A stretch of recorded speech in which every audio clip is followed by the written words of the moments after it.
Hi, everyone. Hello, hello, hello. Happy Tuesday and happy Untangled episode 13. Really happy to be here with you guys. Hello, hello, hello. How are you guys?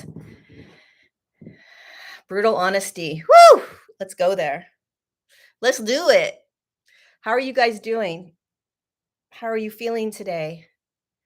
I did not. I canceled last week's Untangled. I apologize. But I was not feeling it. Was not feeling it. I feel spaced out, sick, pretty wiped out. I could sleep a lot, feeling on purpose. I'm feeling great, living the good life. Yay. Good, lovely morning. Yesterday's energy took me down. You're doing great. Feeling fucking amazing. Yay, Tom. I love it. I love it. Hi, Netherlands. Intense energy flowing through me. Yay, it's all energy. It's all energy. I'm feeling a lot of gratitude for being able to just come on live. I have a lot of gratitude today. Broken wrist, that's a bummer. Hi, Karen. Something's waking up in me. Yay! Time makes no sense, Sandra. I agree.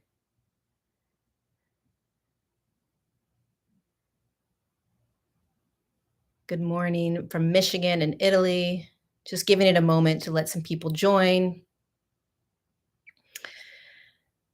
Aloha, Mary. Pushing forward through resistance to break through unlimited possibilities. I love that, Brian.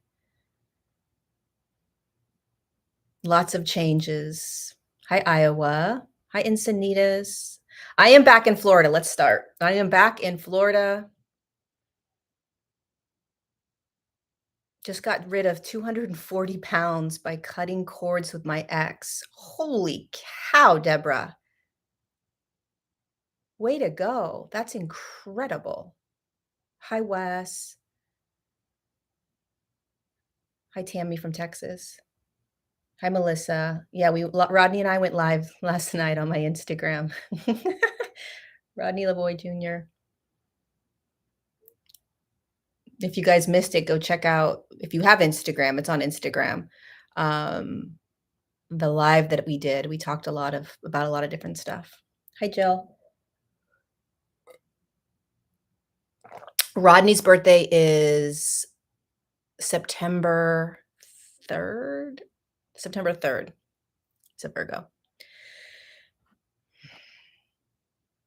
You ordered a few books about it. Yay. Yeah, we talked a lot about plasma ultrafiltrate or urine. It was a lot of fun.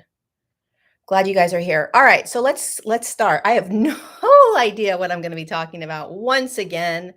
I always see Untangled as being able to connect with everybody around the world, live or on the replay, and to just dive into the humanness that we are unraveling, that we're untangling in ourselves, and to get really raw and to make the uncomfortable normal, to make that which we have held in the closets, in our own closets, normal. Like let's dive deeper into our own insecurities and our own doubts and our own shame, and let it be okay, right? So I do that on this series by sharing my own vulnerable ways in which I'm navigating this massive evolutionary shift in human consciousness.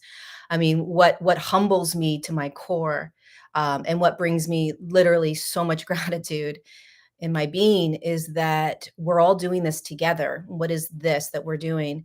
We are learning how to navigate both physically and energetically, emotionally, spiritually, mentally, very intense shifts, energetic shifts in consciousness, which means that we are moving out of states of consciousness, states of being, ways that we have been in this world for most of our lives. And we are being catapulted, kicked, pushed, kicking and screaming for many of us into new ways of being. It's not easy because we don't realize how deeply programmed we are, right? So every day I am unraveling more and more of what I am courageously stepping into and what I am having a temper tantrum over, right? What I'm kicking and screaming uh, with as I keep my eyes open and continue to say yes to everything. One of the things that I have committed to is to always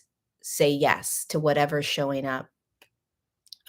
Meaning, yes, I'll feel this emotion. Yes, I'll see this thought. Yes, I'll see how this relationship is unfolding. Yes, I'll see how this person is treating me. Yes, I'll see my codependencies. Yes, I'll see my addictive patterns. Yes, I'll see my, uh, inability to want to navigate certain things. Yes, I'll see when I don't tell the truth. Yes, I'll see when I sugarcoat things. Like yes to all of it.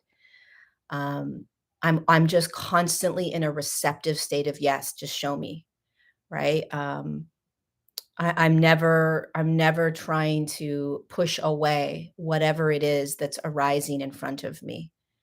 And it's not always easy. And it's also been really interesting navigating my own internal um, guidance lately. Like what is my actual intuitive guidance saying? Or and what is trauma? Right? Um, am I responding from a state of trauma? So defensiveness, reactivity, um, blaming other people, or am I actually feeling the truest resonance within me, like the actual intuitive knowingness. That's been really interesting lately. Um, and there isn't an answer to that, like here's how you know, right? It's just getting clearer and clearer on how you're actually responding to the world. How are you responding to your family? How are you responding to your friends? What are your thoughts about this person?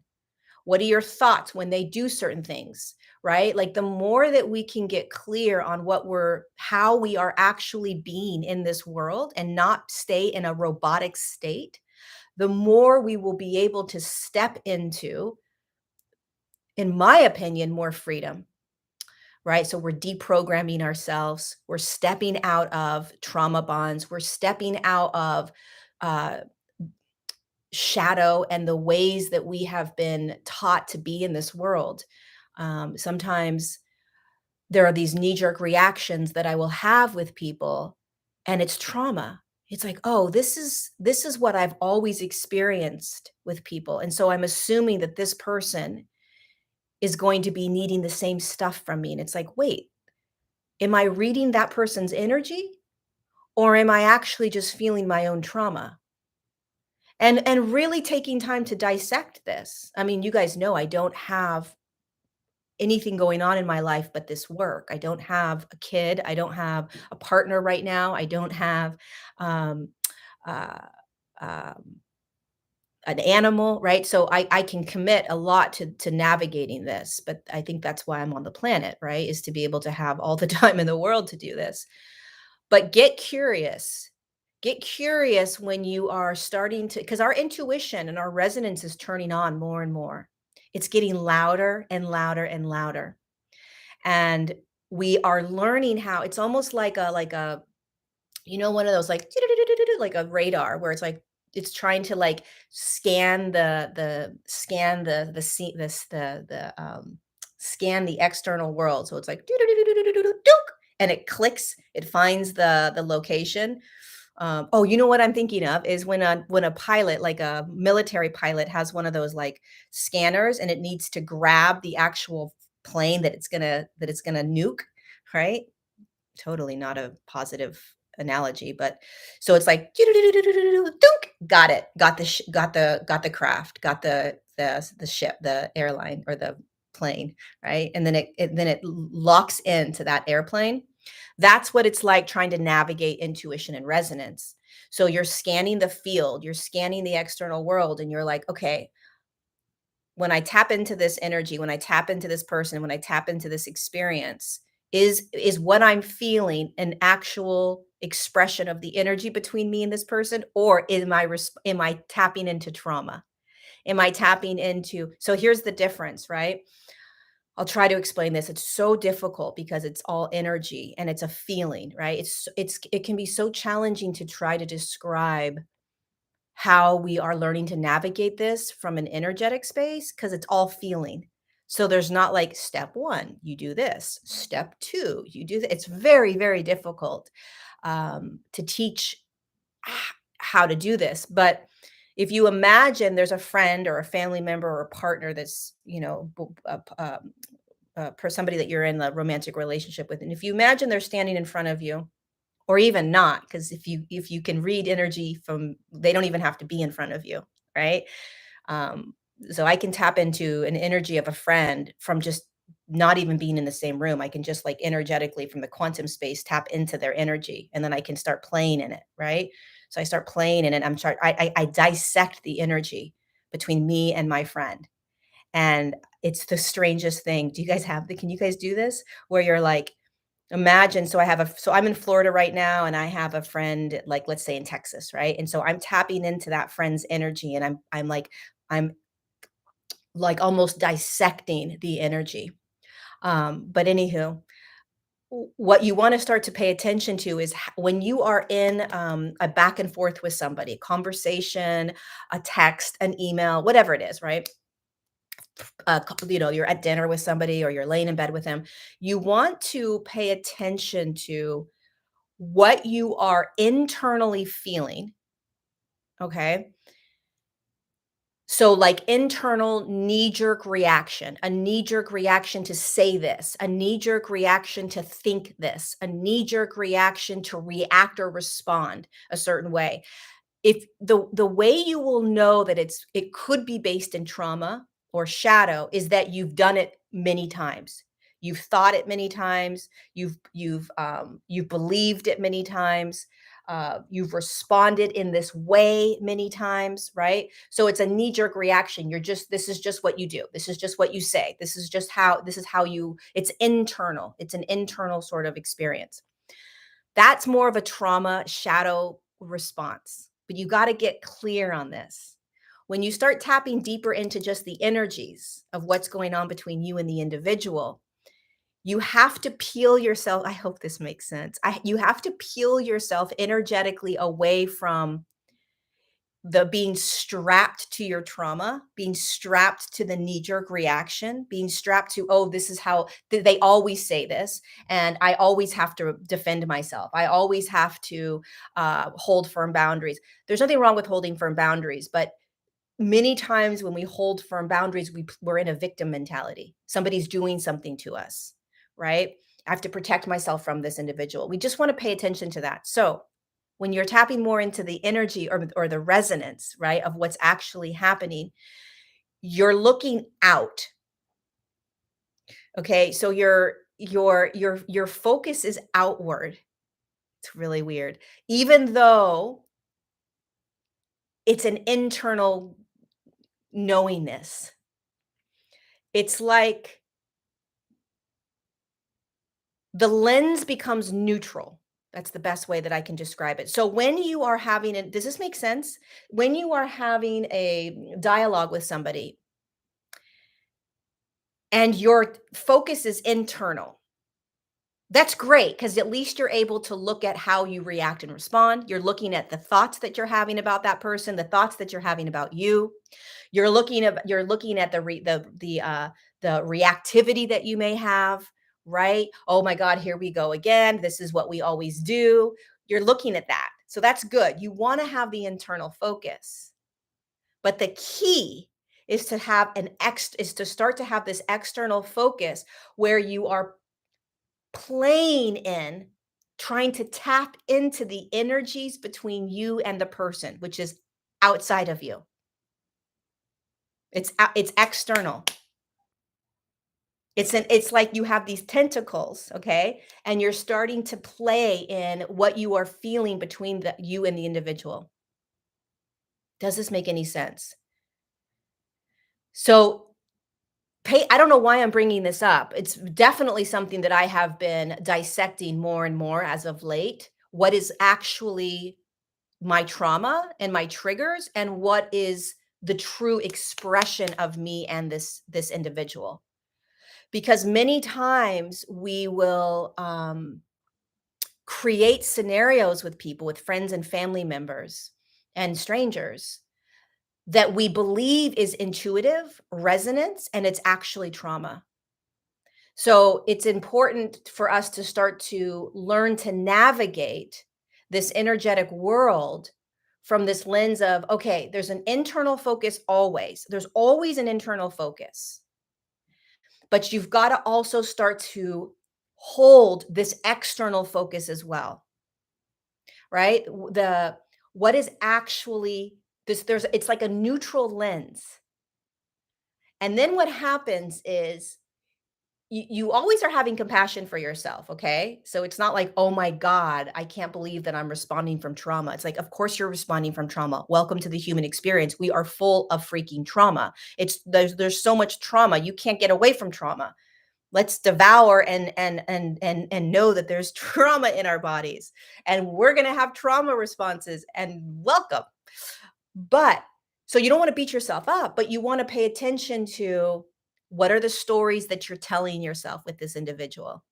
What's the stories? Get really curious. That's the observer lens that I'm always talking about. Imagine how difficult this can be because there's two lenses that you're using, right? There's the lens of my internal world and this external energetic world that's happening. Both are happening at the same time. And then you want to have the observer view where you're watching both. You're experiencing both. And there's not a right or wrong in terms of like, oh my God, I shouldn't be feeling it this way. I should be doing it this way. This is all just massive exploration. This is it. We're just exploring and trying to remember how to do this. That's what you're doing right now. You're literally remembering how to be in a physical form, experiencing an energetic world that is physical. That's what you're learning. You're literally breaking out of the illusion that everything is physical. So you're it's like it's exploration. You're a scientist. That's why compassion for yourself and compassion for others is so massive. So important. So just pay attention to, okay, the internal fit gaze, the internal like, oh, here I go again, right? There's this there for me, sometimes I feel like I'm being used by people, like they want something from me. They don't really want to be my friend, right? They want something else from me. And so when somebody shows up in my life and they're getting closer and closer with me, the trauma in me is like, oh, they want something from me, right? And so I have to get clear on that internal, oh, that's the knee jerk reaction, right? So I have to get clear on, oh, that is my trauma response. I'm just assuming or expecting that from people. And when I tap into the energy of this individual in my life, it's like, oh, no, no, no, no. The energy, you have to feel the energy externally to understand it. So I'm starting, so then I pull my friend up and I'm dissecting that energy. I'm feeling the external energy between us. And it's like, oh, no, it's a good, it's a clear energy. There is no using of me. There is no, it's a pure energy. It's pure. Okay. Now I've had other friends in my life where it's felt very messy and dirty. Okay. And there was always this intuitive knowingness where it was like, this doesn't feel clean. Something doesn't feel clean in this. There's a manipulation that I'm feeling. There's a deception that I'm feeling. But because I loved this individual as a friend, I kept staying in it. Okay. So if I were to, so that is, so the reason I kept staying in it is because there's a trauma response in me, right? of wanting to be loved, wanting to be seen, wanting to be acknowledged, wanting whatever I was receiving from that friend. So the internal part of me that was like, keep staying with this friend was the trauma response. There was a deep, deep intuitiveness that was feeling the energy between me and that friend, and it didn't feel right. And that wasn't a trauma response. That was just me feeling the energy between me and that individual. So, do you see how complicated this can get? Because a part of you may say with this friend or family member or relationship or partner that you're in, I'm making this up, especially if they're manipulative and narcissistic. I'm making this up. This has got to be a trauma response. There's no way this person would do this to me. Okay? So this is really intricate what we're discussing here because you're being asked to start to really dissect energies. What are you intuitively feeling over and over again with someone that isn't going away? The intuitive hit of like every time you get a message from them, every time you talk to them on the phone, is there an underlying knowingness that you're feeling? If you were to start to peel yourself back and start to feel into the relationship, feel into what's being played out, can you feel the energy of deception? Can you feel anything? If something is continuing to come up underneath your kind of surface level experience, you want to trust that. You really want to trust that. But you want to you also don't want to, you have to be careful with this. Um, it's so delicate. It's so delicate. Do you see how delicate this is and how Um, because if you have a lot of trauma and you're always playing the victim role, then you're always going to blame people. They're being manipulative, they're lying to me, they're deceptive, they're this, they're that. Are they though? Or are you just playing the victim that you've always played and you're just always in a trauma response? So these are layers and layers of like experiencing energy that are so like thin, very, very thin. Is this making sense to you guys? Um, so there's like three sort of layers to what we're discussing right now. Is one, the surface layer of you experiencing whatever you're experiencing with this individual, which is kind of the knee jerk reaction, um, having to defend yourself or thinking that somebody's doing something wrong to you. I don't know. These are just trauma responses that I have. Somebody's out, they're out to get you, things that are based on the past. That's a surface level kind of trauma response. It's very natural, uh, and it almost feels safe. Okay. Then you go a little bit deeper into what you're experiencing with this individual, still internally, and you're going to have these intuitive knowingnesses, these intuitive hits that don't go away. Something just feels off, right? When they're saying to you, "Oh my God, I love you so much. You're so amazing. You're such this. You're this. You're that," and you're like, "Oof, something feels off." Pay attention to that.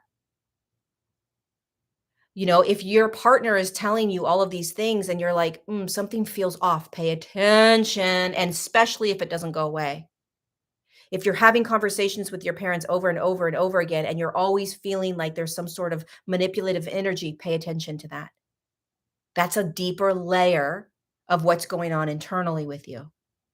So we don't want to just stop at the trauma response, which again is the knee jerk reaction, definitely a defensiveness, definitely a victim mentality, and definitely stemming from the past. So when you start to read external energies, it's going to feel awkward. It's going to feel weird. It's going to feel like you're going against what you have naturally always done, which has never really been natural. What we have always done is responded from trauma a lot of the time, most of the time, and programming. Most of the time, we are responding from trauma or programming, um, that kind of state. And so we want to start to get not all of you guys, okay, but a lot of us, definitely me. So what we want to do is start to get clear on the energies externally between you and that individual, and the deep, deep intuitive knowingness. And it's going to feel awkward. It's going to feel like, is this real, what I'm feeling?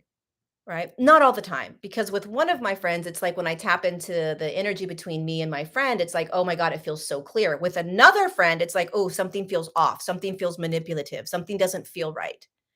Right? Something feels right. So it's like that energy feels weird to me because I'm like, oh my God, this sucks. But the other friend, where it feels clean and clear and safe, that feels great.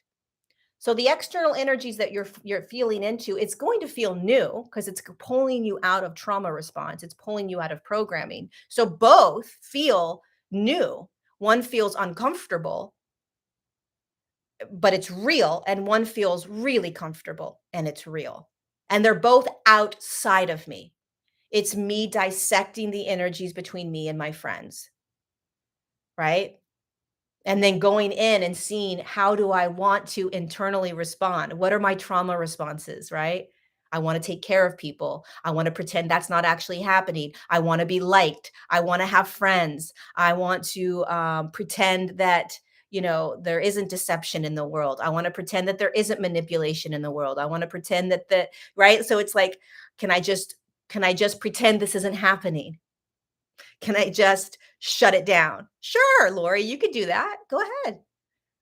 And then I allow myself to do that. And I have compassion with myself as I pretend that what I'm actually feeling externally isn't really happening. But you can't ignore it, right? You have to acknowledge it. How you play in it is up to you. But this is what's happening to all of us. I shouldn't say that. This is what's happening to a lot of us. This is the game of energetics. This is the game of the quantum field. This is the game of really starting to become more multi-dimensional. Becoming more multi-dimensional means that you are becoming not just a physical human, right? But you're becoming an energetic human. So it's a lot of fun, but it's also a shit show, right? Because a lot of you guys, and even I did a video the other day, I felt so out of whack. I felt like I was on drugs. I was like, I'm losing my mind. Like, am I here? Am I not here? And so that's a very physical sensation of moving into higher energies, right? You're like wonky, like I couldn't even really drive. I was like, "Mom, I don't know if I should drive to your house for lunch." Like, I don't know if I can drive. That's how wonky it felt, right? So there's a physical experience of us moving into more higher energies. And then there is the experience of experiencing the higher energies in the energetic world, right? So it's tapping in. You always have these like little tentacles that are tapping in to what's happening out there. Always. That's how you kinda navigate. I see it as like these little, like, tentacles. And this is how you become telepathic also. This is how you become, clairaudient and clairsentient and clairvoyant, right? It's using the physical body to be able to access energies through sound, through feeling, right? Through, um what are the other ones? Whatever, you guys know the clairs. That's your physical body being able to start to access higher energies. And so we're learning how to do this. We're learning how to trust it.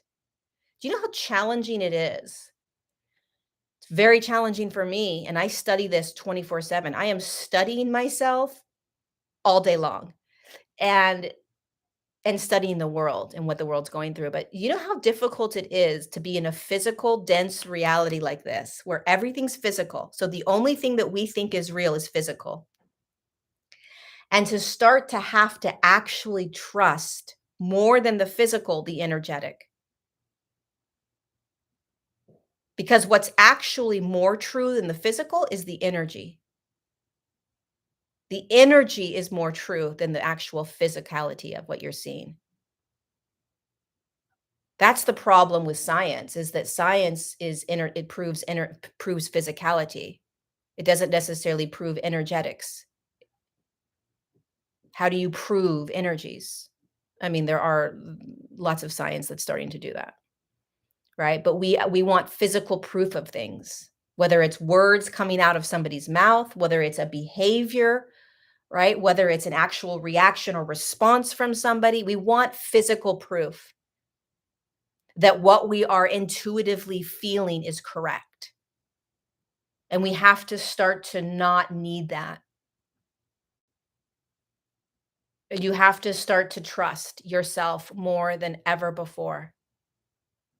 And so that's why becoming the scientist and becoming like curious, just get really, really curious about how what you are experiencing, what you are feeling as a knowingness, what you're hearing.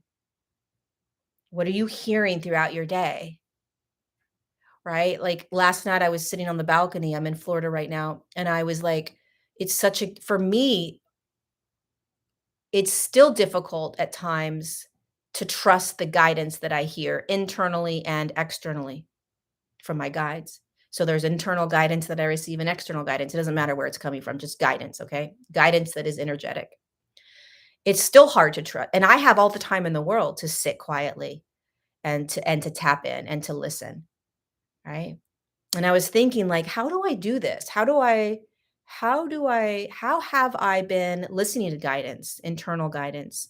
Um, and I was like, well, one thing I do all the time is that I I I quiet things. I quiet. So I just sit. I sit in quiet. And we are very uncomfortable sitting in quiet. We don't like it. But sitting in quiet is the fastest way in. Sitting in quiet is very uncomfortable, but it's the quickest way into you. It's the quickest way to hear absolutely nothing so that you can start to hear something. The more that you are able to allow yourself to doubt yourself in that silence, the more you'll actually be able to hear what is behind the silence. Because every single one of you is receiving guidance all day long. I'm receiving guidance all day long. I just am busy doing things. You're busy doing things. We're not sitting here as in a like a monk state receiving all this guidance and downloads all the time. We have a life to live. But there is always an internal guidance system that is navigating you through the day. An example would be, maybe all of a sudden you're hearing so and so is about to call you, or you need to call this person. Okay, that's one example. Another example would be, don't go to the grocery store right now.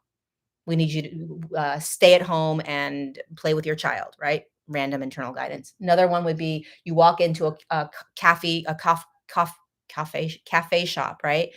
And you're tapping into the energies and you get this guidance of like, something feels off in this space, something feels off in this room. It's just there's so many different, there's an infinite amount of ways that you can experience energetic guidance all day long. It's not just like, Lorie, this is what is next for you in your life. No, it's constant, just like this is coming next.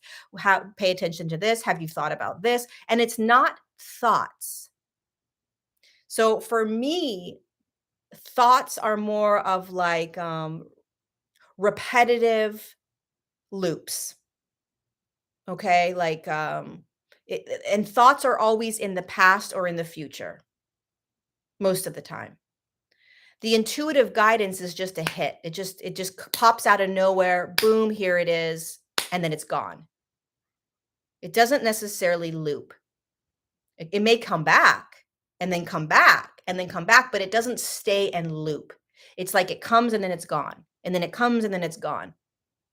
Right? So having time where it's silent, key. Like last night, I just sat out on the balcony and I just sat. And it's like really boring. But that's where the gold is. Then what else do? I journal. I journal. What else do? I am constantly listening to my thoughts, constantly listening to what's going on in my head. I don't try to stop my thoughts. I don't even think of like, "Oh my god, you have thoughts right now, Lori. Oh my god, you shouldn't have these thoughts," or "You're in your head all the time." I don't do that. I'm always observing what I'm navigating. I'm always just observing what's occurring in my now moment, and I'm just real curious around it, right? So I pay attention to the thoughts, and then I pay attention to the guttural instinctual body feeling and the difference. I pay attention to the loud noise of like, go and do this. Okay. The other thing that I'm always doing is I'm saying yes. I don't care if it is the guidance or not the guidance. The more I can say yes to what I'm hearing, the more I'll learn guidance. You understand? This is what a lot of us do. We hear guidance and then we don't follow it because we don't know if it's guidance. So then you're never going to know if it's guidance because you're not following it. The only way to practice following guidance, especially when you're not sure if you're hearing guidance, is to just follow what you're hearing for you to learn if that was guidance or not. You understand? So if you're sitting back going like, "Oh, I heard this, but I don't know if I should do it or not. I don't know if it's guidance. I don't know if it's ego. I don't know if it's trauma. So I'm just going to not do it." I've done that and I still do that many times over, a lot. Can you be aware that you're doing that? And then what you start practicing is you just start saying yes. Like last night I heard this intuitive started journaling. Play this meditative song. I played the meditative song. What else did I hear last night? What else did I hear? It's all the time. It's all the time. So I'm just saying yes, you know, always. And then I'm learning whether it was more of egoic protection, like I was trying to bypass something or not feel something, or if it was actual guidance. And how do you know the difference? It's a good question. Um, usually when I follow usually when I follow the guidance, it's most of the time guidance. Rarely have I followed the guidance and something bad has happened to me. Now you wanna pay attention to, like, an attachment to something, like, "Oh my god, I'm being guided to go do this, and it's gonna be so amazing." I wouldn't do that. I have no attachment to the guidance, right? Yeah, you can call it discernment. It's discernment is very, very key. It's very, very important. Discernment is like dissecting and pulling apart the energies. That's how I see discernment, right? But you wanna be, aware of, like, the attachment or expectation you have around following guidance. "Oh my god, I was guided to go do this. There's gotta be a great reason for it." 7,000 times I've done guidance and nothing miraculous has happened. It's just been like, "Oh, that was nothing. Next." That's the guidance system within you. Guidance is not like these "oh" moments. "Oh my god, I was guided to go to Hawaii. There's gotta be something amazing there." Or you were just guided to go to Hawaii, just go. You see, because we forgot that we're energetic and because we forgot this is just us navigating through flow in an energetic state, we have this idea that if we're guided somewhere, it's gotta be spectacular. There's gotta be a magical reason for it. What if you're just guided to go to Hawaii and that's it? There must be a job there. There must be my partner must be there. There must be something major that's gonna happen. Or nothing's gonna happen and you're just guiding yourself to the next space, right? So you don't we are designed to be the guider, the one guiding, and the observer and the participator. And so you have to guide yourself through life. The ego is the one that's been guiding us most of our life. And the ego is always going to be in judgment. The ego is always going to be in a protective state. The ego is most of the time playing in the trauma and in the past in order to predict the future, right? So there's always going to be a pause with the ego. There's always going to be expectation and attachment with the ego. There's always going to be like like ways in which you need it to go down. That's the ego. Listen, the ego is fabulous. We need the ego. The ego is going to be with us for as long as you're in a human body. You got an ego. It goes side by side. It's a beautiful thing. We absolutely need the ego. The ego does not die and go somewhere. The ego hangs out with us. Okay. But the ego is not designed to navigate us through this energetic evolution. What I call the higher self, you can call it whatever you want, but it's this internal guidance system. It's the internal guidance that's just constantly saying, okay, now go grab an orange juice. Okay, now we need you to call this person. Okay, now I just say we because it it to me it always feels uh like a deeper guidance, you know? But it's you. Many times for me it's actually external guides, but we won't go there right now. But yeah, so you want to pay attention to the attachment. Oh, I was guided to go get a massage. There must be some sort of miraculous thing that's going to happen with my body. The more that we can detach from having some sort of expectation around anything that we're guided to do, the less we're going to be attached and in a suffering state or in a struggle state or in a judgmental state like, oh my god, I shouldn't have done that. I shouldn't have gone to Hawaii because this happened. I shouldn't have done this because this happened. If you're guided to go do something and you say yes to it, then just trust that. Why do we have to make it the right thing to follow or not the right thing to follow? Just start practicing, just start practicing and following it. And you'll start to recognize how this whole energetic world works. And you'll stop analyzing because a lot of what we do is we analyze, analyze, analyze. And when you analyze, it just creates like a frozen, like you're frozen in time, right? You got to analyze and you got to make sure it's the right thing to do. And you always are, you know, it always depends on what you're navigating in this world, you know. Um, it's just interesting. I came to Florida and I'm here for 2 weeks in Florida to just chill out before the book is released and be in the ocean, be in the hot sun, be in the humidity. And what I do is I just tap into the energies of like, what does it feel like to be here right now? What does it feel like to wake up this morning here? Um, and did I make the right decision? Should I stay this long? Should I not stay this long? That's the analytical mind, right?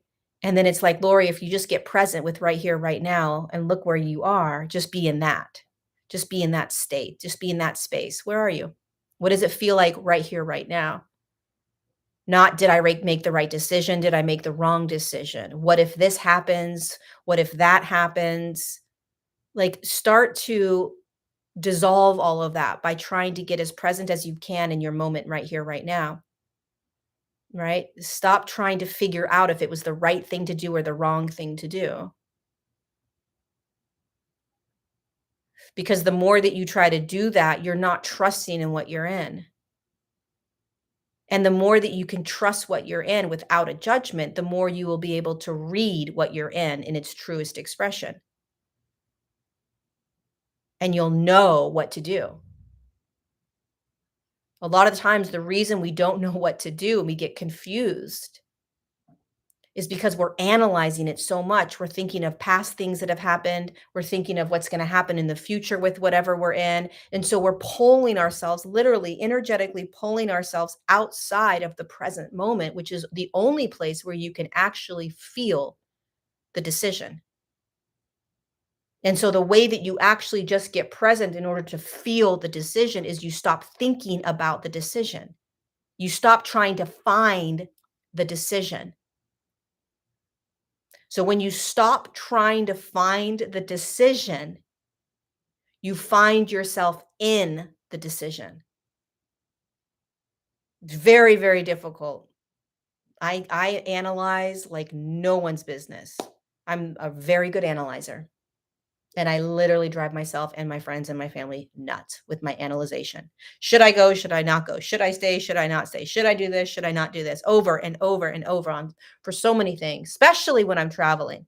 Sweet baby Jesus, when I travel, my God, it's like I only want to live energetically when I'm traveling and like feeling the energies of my travels. And it can cause me to lose my freaking mind. So as of late, what I've been noticing is, okay, if I just stop trying to figure out what I'm supposed to do and I just get present with what I'm in right now, I will feel the answer. I will feel it without trying to find it. Does that make sense?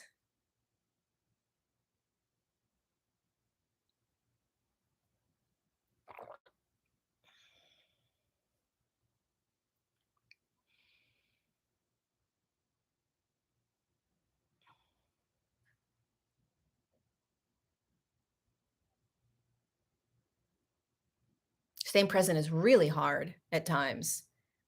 You don't have to stay present like I got to stay present. It's just finding presence now. You found it. And then off you go into your day, finding presence now. How do you find presence now? It's like you're taking a gaze and it's the gaze. So, normally in our day, when we're going about our day, I want you to imagine that there's a light coming from you, a lens.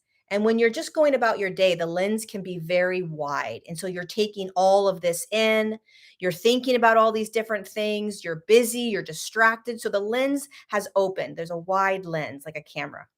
When you get present, you start to literally imagine, you start to get clear on the lens getting closer and closer and closer, zooming in, and then it's just phew. And for me, it's like it goes into my body and it's like right here, right now, this is what I'm feeling. Now, actual presence doesn't even feel, but I'm not talking about that kind of presence. I like dissecting the present, the now. So that's truly, of course, if you were to talk to a mindfulness teacher, they would be like, "Oh, that's not presence. Presence is not feeling anything." I get that, but I'm not there yet, and I don't want to be there. I like dissecting the energies. There's many times where I'm in a state of presence where everything is gone, but and there's like these moments of like void, nothingness. But I like when I bring myself into more of a present state, it directs me straight in to the purest expression of right here, right now. So it allows me to get very clear on what I'm feeling, on what is, truest aligned for me, and that's how I feel presence. And then I open the lens back up and I go do what I'm gonna do, and I'm talking to people, and I'm busy, and I'm hungry, and I'm this, whatever, right? The lens starts to open up. But even in that opened lens, I can immediately bring it back when I'm busy doing things. So it's a practice of like opening the lens and feeling what it feels like when the lens is open, closing the lens while you're busy. Presence is not, stopping everything and being still. Presence is learning how to bring that focus all the way in as you're busy about doing your day. That's the practice of presence.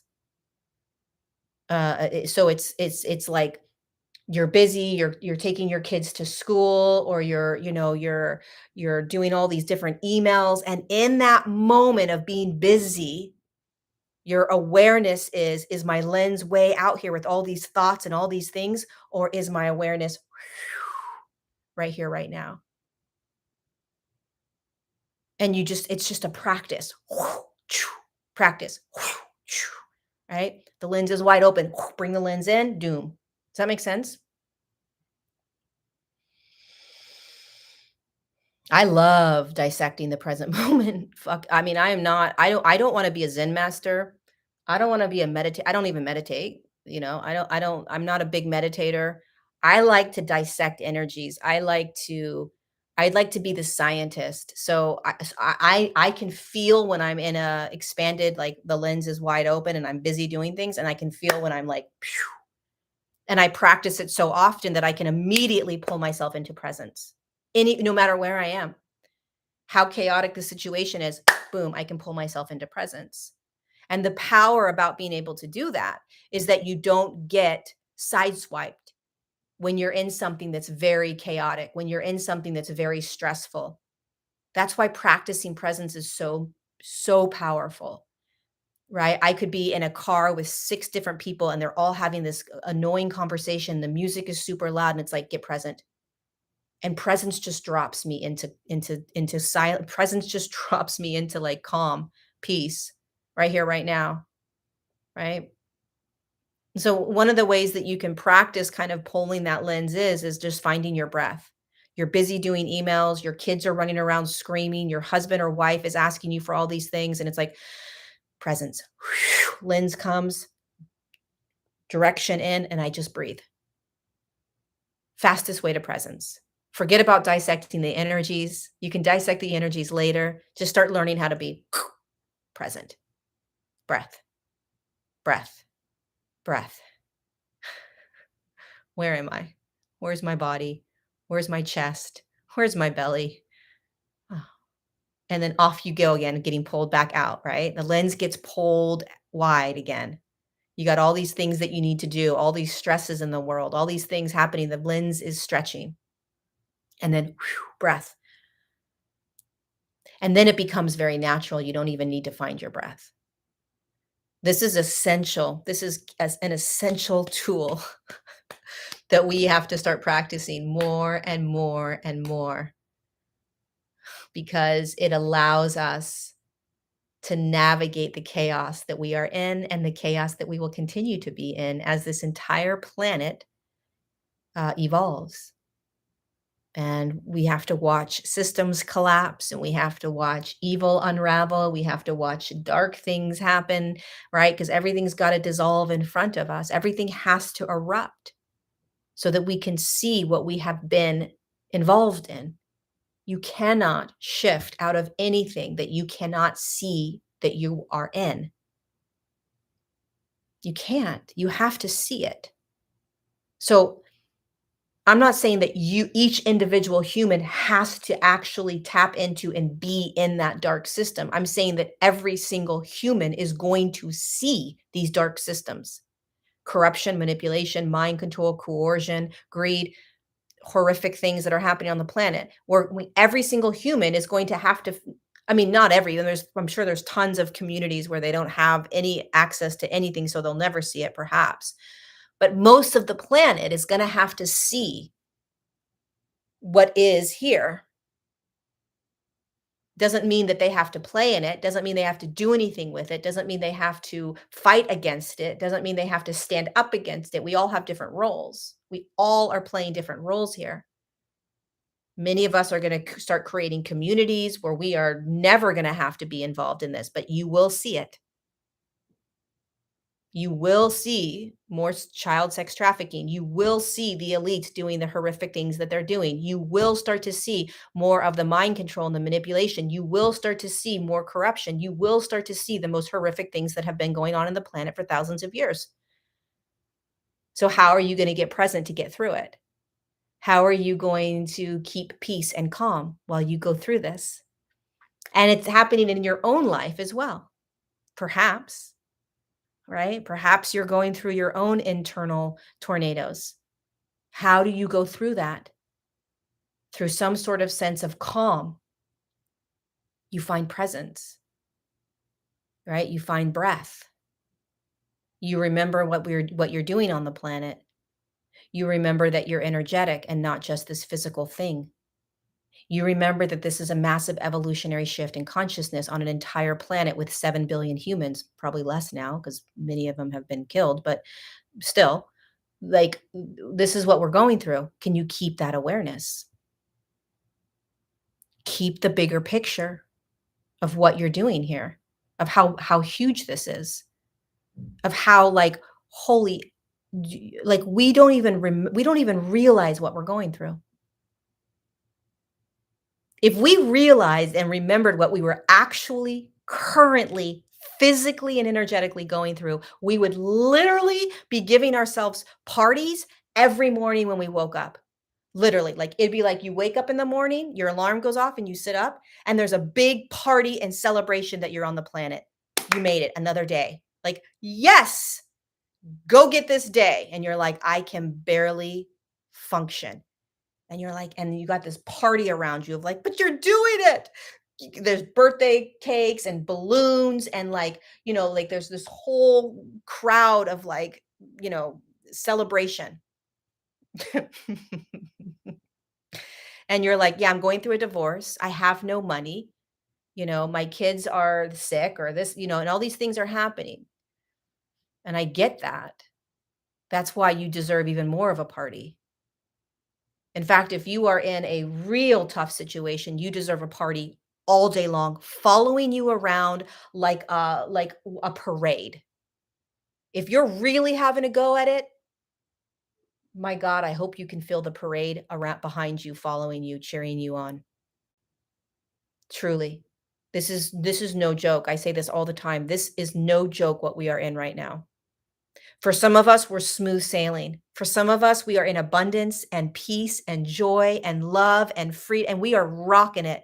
And for many of us, we are struggling. We are barely holding on. And then there's people in the middle. And we have to remember that we are all on different pages, that we are all experiencing this at different layers and different ways. And we all deserve a party every morning when we're waking up, and we all deserve a parade following us all day long. But if you are having a hell of a time, my friend, bravo for being on the planet. Bravo for freaking waking up every morning and continuing to put one foot in front of the other, regardless of what you're going through. And can you perhaps imagine or visualize that there is a bigger purpose for all of this and for what you're going through? And that there is a parade behind you with those big, drums and there's cheerleaders and there's people with megaphones because on an energetic level that is happening every day for all of us. We have a parade of energies, including our own, that's cheering us on and telling us to keep going. Because there's no mistake that you're a human right now. None. There's no mistake that you're going through whatever you are going through right now. None. No mistake. So, if there's anything that I can leave us with today is, and I always say this, but I think it's the most important, start continuing to remember the bigger picture. So you want to hold the human experience. You want to hold the fact that you are feeling and going through everything. We have to devour this human experience. We don't bypass it. We have to feel the shit. We have to feel the yucky. We have to feel the uncomfortable. We have to feel the shame. We have to unravel all of it. How much more shame? How much more guilt? What else is coming up? What else is coming up? And then can you simultaneously hold the big picture, even if you don't have physical proof? This is just a theory. People say that to me all the time. Well, this is just a theory, Lorie. I don't care. It's the way I live. It's my absolute knowingness. So you get to choose what you want to believe. And I believe that we are in the most miraculous, massive, what the hell evolutionary shift in human consciousness. And that's what you're going through. And I choose to believe that all day long. And there's an absolute knowingness within me that knows that that is so. But it doesn't have to be so for you. You get to choose the lens you're going to use. You get to choose it. So we're literally juggling this is intense This is heavy. This is unraveling years of trauma. This is letting go of massive amounts of contracts that you have with people, blah, blah, blah, trauma that has just weighed you down that you don't want to look at. Okay. And you're here for a reason. There's a massive evolutionary shift in consciousness. Take your time, be gentle with yourself, but you are evolving and you are learning how to untangle yourself from all the ways that this world has convinced you of who you are, which is not and never has been who you are. And there's a massive amount of freedom that comes when we start to courageously untangle ourselves. So I love you guys so much. Thank you so much for being here. Please pass this video along to anyone that you think would need to hear it. Subscribe to my channel if you have not already, and click the little bell button. You'll get notified when I go live every Tuesday, 9 a.m. California time for Untangled. And if you're looking for more support, I have a powerful, beautiful online community. It's called Evolve, and I show up live 5 times a month. So the link to get, if you're curious, the link is down below, and you can take a look. Um, Lots of people from all over the world that come together every week for our live events. So there's a meditation, there's a channeled message. I give 4 live sessions for free. What else is there? And there's a group coaching call where I bring you on screen and I answer your questions. And I think that's it. There's 5. So anyways, if you're looking for more support, join us, my friends. And I'll see you next week, next Tuesday, untangled, and be gentle with yourselves, be gentle with others. Very grateful for all of your love, all of your support, and for walking through this massive evolutionary shift in consciousness right beside you. Thank you for remembering. Mwah.